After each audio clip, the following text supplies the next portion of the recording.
Hey guys, Nary here from Drakewing Gaming, so if you know me on Twitter, the Gaming Dragon. Today I'm coming back at you another Let's Play episode of Glory Hounds. So, the last place we left off, our character, he had... oh god. Forgot his name. I think it's Alex, yes! I think his name is Alex. Please tell me I got that right. Yeah, it's probably Alex. We're going with Alex. I just got back to his apartment. He had had an encounter with the unknown Dawn. I think it was Dawnhound. Dawnhound, yeah, Dawnhound. And well, he's given some major Batman vibes, but no one knows who he is. So maybe we can help spread the word, or perhaps even join his side as his beloved sidekick. Beloved. But anyway, guys, please sit back and enjoy. Let me continue for the next 18 minutes, and let's jump right in. Alarm send, you're up, and let's go. All right. My eyes snap open. I didn't even notice that they were closed. A blurry shape hangs over my head. I recognize those bright colors. Max? I sit up, banging my head against the coffee table and knocking myself flat again. I almost got another concussion there. Oh, wow. Mothman roommate. Oh, God, what voice should I do for a fucking Mothman? How does he talk? How does he speak? How does the Mothman speak? Okay, what kind of voice should I do? Okay. Shit, you really out of it, dude. Out of it, dog, dude. Hangover? What happened? You tell me, man. I walked in on you tossing and turning and moaning on the couch. It just fell off. Fucking hilarious. Wish I'd recorded it. I rubbed my eyes. My head hurts like hell. And I don't know whether to blame the coffee table or the nightmare. I didn't wake you up, did I? Dude, it's 10 in the morning. You're up before noon? Have to start making an effort if I want to get through an entire season of Pretty Bunny Angel Heart a day, my guy. I have a lot to catch up on. Oh, God. I look at the crushed potato chips scattered all around me. Shit, what time did you say it was? 10? Oh, no! Shit. I scramble to my feet, rushing to the bathroom. I don't look at my phone. I don't dare look at my phone. I brush my teeth, fix my fur. Buddy? Can't talk. Gotta head to work. I run a comb through my fur between my ears. Doesn't help. Save a spot for me on the couch. I might just lose my job today.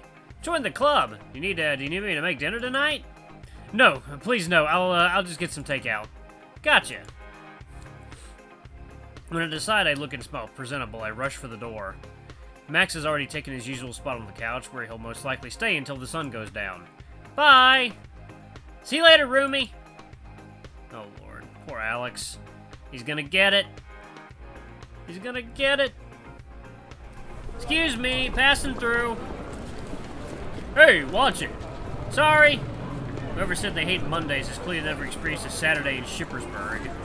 Weave your way through the never-ending crowds of tourists and dodge cyclists who've never heard of traffic lights long enough, and I'm sure anyone would agree. Not to mention the noise. All the noise! I cut through the canals, but even those are so thick with people that I can't see the bottom. Once I finally near the tram stop, I'm all but sprinting, barely looking where I'm going. It's a mistake I regret almost immediately. Ah! A whirlwind of paper scatters to the floor as I collide with a woman walking the other way. And Alex died. I landed right on my tailbone, pain ripping through my upper body. The woman's still standing, with barely a scratch, it seems. Ah! Oh, she's interesting. Huh. She's staring right at me, but she doesn't look angry, at least. Hard to tell behind the glasses. Good heavens, woman. Good heavens, are you all right, love? Her voice is soft and high-pitched, almost princess-like. I'm sorry.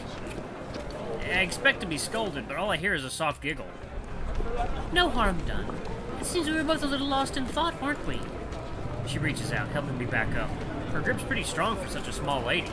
I dust myself off, a scrap of paper that was sticking to my jeans fluttering to the ground. I managed to nab it just before it flies out of reach. It's like some sketches of people. The paper's frayed and yellowed. It must be pretty old. Nice drawing. Oh, this isn't my work. I'm just bringing this over to the office. I hand it back to her and kneel down on the ground to help her gather the rest of the papers, which she organizes and stuffs neatly into a worn-looking satchel. Some of them look like letters, others like notes. Only some are written in Batavian. Not just any Batavian either, but old Batavian. This stuff's 100 years old at least. Once the ladies gathered all the papers, she closed her satchel and proceeds to beam brightly at me. Thank you so much for your help, sir. Hey, it was my fault to begin with. What kind of job is you carrying around things like that anyway? If it's not yours, I mean.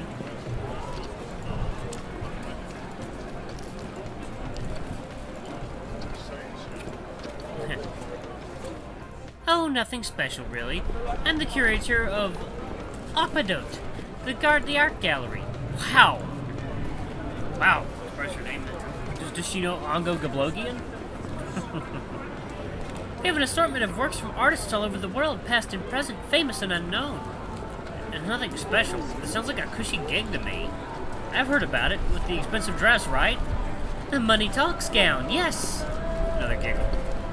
One of the many fine pieces in our collection, as I'm sure you're aware. Really, I have never been. Really now? In that case, you should absolutely come by sometime. We'd be more than happy to have you, no admission required.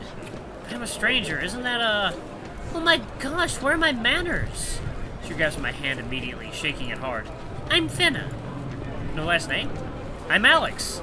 Presto, we're no longer strangers. Delighted to meet you. Miss Perfect. You still seem a little strange to me. I hear a whir beside me and spot this tram arriving at the stop from the corner of my eye. Oh, there's my ride. I suppose I should be on my way as well.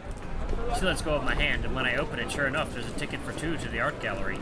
God, first a store robbery, then a weird dream, now a guerrilla marketing trick. What is my life anymore? It was, nice meeting you, Fenna. Likewise, Mr. De Rouge. With a wave, she continues on, and it's only once I'm on the tram that I realize I never told her my last name. What in the... Huh. Yeah. Someone's spying on you, boy. By the time I step off the tram and get to the office, I'm already tired, out of breath, and more than a little icky. So, just like any other workday, really. I still haven't checked my phone. If I'm going to be fired, I want to be fired in person. I so hope I don't get fired. Why don't I just call in sick? It's flu season, right? Plenty of people get sick this time of year. I watch the automatic doors open like a prisoner watching a guillotine's blade being raised. Oh, poor guy. He's nervous. I shudder and step forward, waving at a turtle passing me without looking. I hear the familiar clinking of Lou's teaspoon before I see them, sitting behind the reception desk, looking anywhere but at the door until I clear my throat. Oh, God! Alex! Where have you been? It's almost 11! It's a long story, believe you me. You tell me. First I had to read online that you stopped a robbery last night. I swear I was going to tell you. And now I have your supervisor breathing down my neck asking about you. Do you have any idea how long I had to cover for you? I don't know. Oh, that's Lou, the one he met at the bar. Yep, his friend. Okay. 2 hours. 2 hours. Who does he think I am, your nanny? I tried calling, but you wouldn't pick up. Their frantic stirring finally slows down. I was worried, you know. I'm sorry. You look me up and down. Ha! It's okay. Must have been a shitty night for you. You don't know the half of it. Thanks for covering for me. You want to thank me? Grab me a new coffee. They lift their cup. This one's gotten cold. I like that suit he's wearing. It's pretty. This is it. I've passed this office 1,000 times before, but in my 10 years of working here, I've only been in once. I was usually on time, until today. Mostly well-behaved, until today. Typically wore the uniform, until today. Alright, no other choice.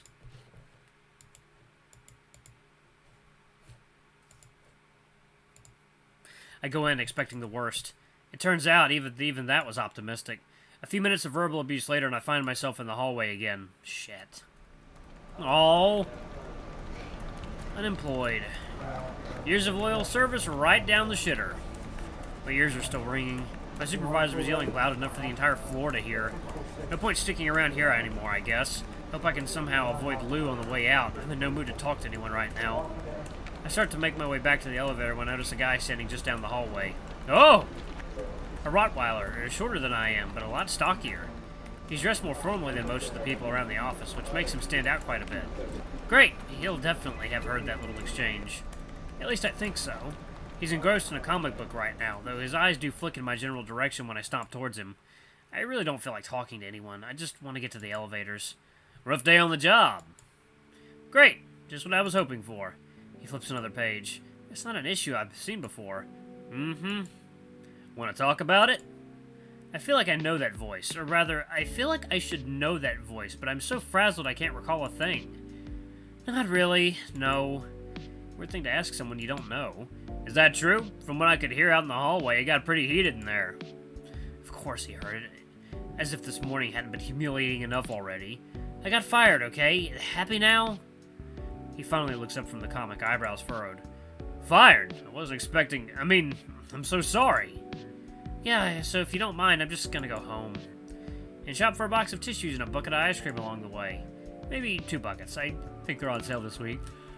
Ah, right. Well, they'll let me keep you. He does a little curtsy, comic book in hand. I only feel slightly mocked. I'll see you around, Spot. Spot? His voice sounded a little different that time, almost like... I freeze, but he's already walking off, turning his head one more time to look at me.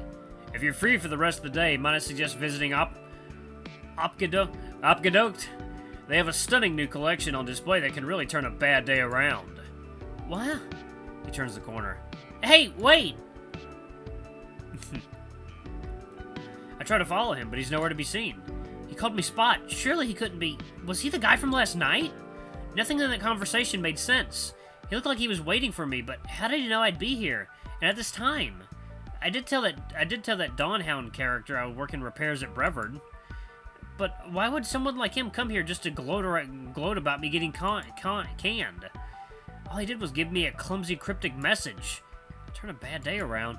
I fished the ticket Finna gave me earlier out of my pocket. It looks normal enough to me. I turn it around in my palm. There's something handwritten on the back.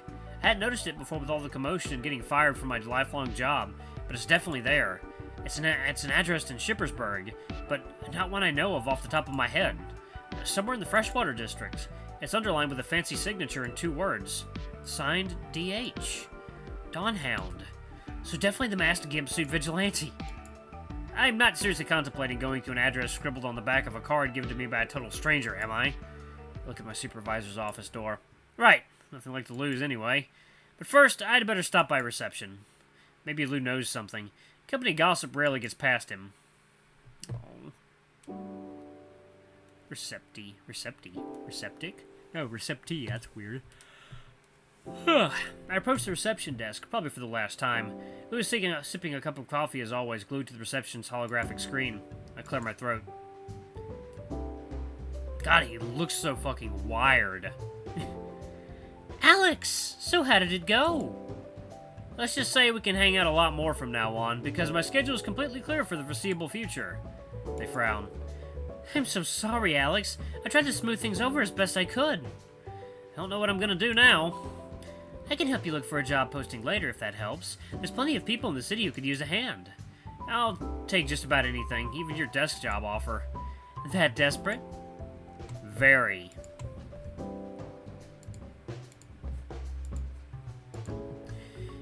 We'll see. How about I take you out on a night on the town? Just the 2 of us. Thanks, Lou. That sounds great. And we'll go see that musical. That sounds less great. I laugh. What about your kids? I'll get my sister to watch them for a night. Shouldn't be a problem. I'll give you a call later. Just take it easy for now. I notice I've been getting sidetracked. Actually, there's something important I wanted to ask you. Oh, no! Lou's ears perk up. A dead giveaway they're hungry for some juicy news. Did you see a Rottweiler come by the reception earlier by any chance? Fancy clothes, pretty buff, kinda handsome? Lou looks pensive and takes another sip of coffee. Not that I recall. That's odd. They usually notice everything. And the main entrance is the only way to the building for security reasons. Not to mention the clearance needed to use the elevators. You trying to score a hot date? I don't dip my din in the company ink, Lou. Does it count as company ink now that I'm unemployed? Technically not, right? They raise an eyebrow at me. Last year's delivery guy would beg to differ. I know it sounds crazy, but there was something off about him. It's probably just one of the new hires. I haven't heard anything about new hires. Only new fires as far as I'm concerned. Well, we are expanding. He looked kind of old to be new here and, well, rich. He had a suitcase and everything. They lower their voice and put down their cup. What? You think Brevard showed up to personally send you on your merry way? Their tone is sarcastic, but it still leaves me wondering. I'm not sure. Wait, you don't seriously think... That is going to haunt my fucking dreams. Oh my god, that is terrifying. You just look out the window and see this face staring at you with these wide serial killer eyes. I gotta go. Catch you at the hen? The hen. I'll keep a seat warm for you. Thanks. I turn for the exit. Be interesting if he turned out to be a villain. That'd be pretty cool. Like, best friend villain. Turn right, and your destination will be on your left. I'm pretty far from civilization now.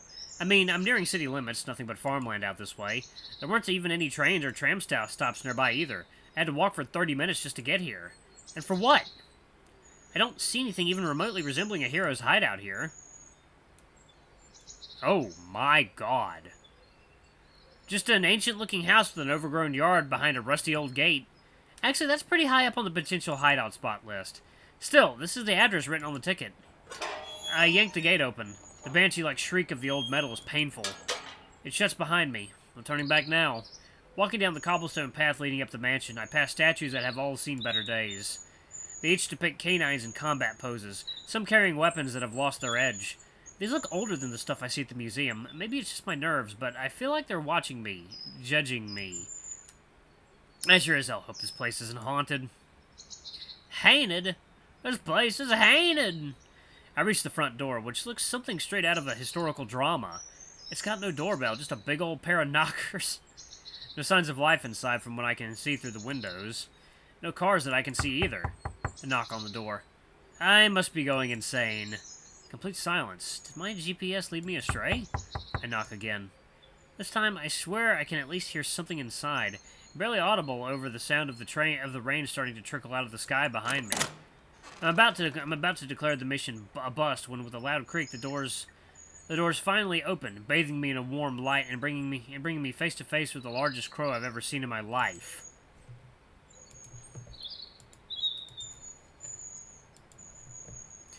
He's dressed to the nines, no tens, face and beak scratched and scarred.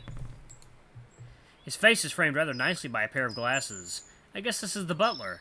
A very dashing butler who looks almost, how should I put it, nerdy? His eyes drill into the very core of my being. I'm taller than most, but I actually have to look up at him slightly. I feel small next to him, insignificant, scared. I'd mentioned catching a glimpse of bulging muscles, but that's all I see. Muscles. I guess household chores are good for something. Good afternoon. What can I do for you? A Russian accent. So this guy is this. So this is the guy the Dawnhound was talking to. Combined with his deep voice, it only makes him more imposing. Hi, I'm... Master already donates to charities. I'm not here for donations. I got this. Master has no interest in essential oils or herbal supplements either. God, no. Look, I'm Alex DeRouge. I got this ticket with an address on it telling me to come here. It's only now that I realize how stupid that sounds. Someone shoot me. Is the robber from yesterday still around? Give me ticket. Wait, he bought it? I fish the ticket out of my pocket and pass it over. He scans the back of it with one eye. The other remains strangely still. He gives me a once-over. We have been waiting for you. There's a hint of warmth in his voice now that wasn't there before. If I wasn't still a nervous wreck, I'd say it was almost alluring. Maybe it's the accent. You have? For quite some time, yes. He steps aside, holding the door open for me. Alright, wow, that's perfect timing. Holy shit. Alright, guys, I'm going to pause it right here. Ooh, man, looks like we're going to get really into the meat of it in the next episode. Thank you guys so much for watching. Don't forget to like, comment, subscribe, ring that notification bell. Leave a super thanks or a tip if you can. It always helps. Until the next video, I love you all. I'll see you next time. Bye-bye!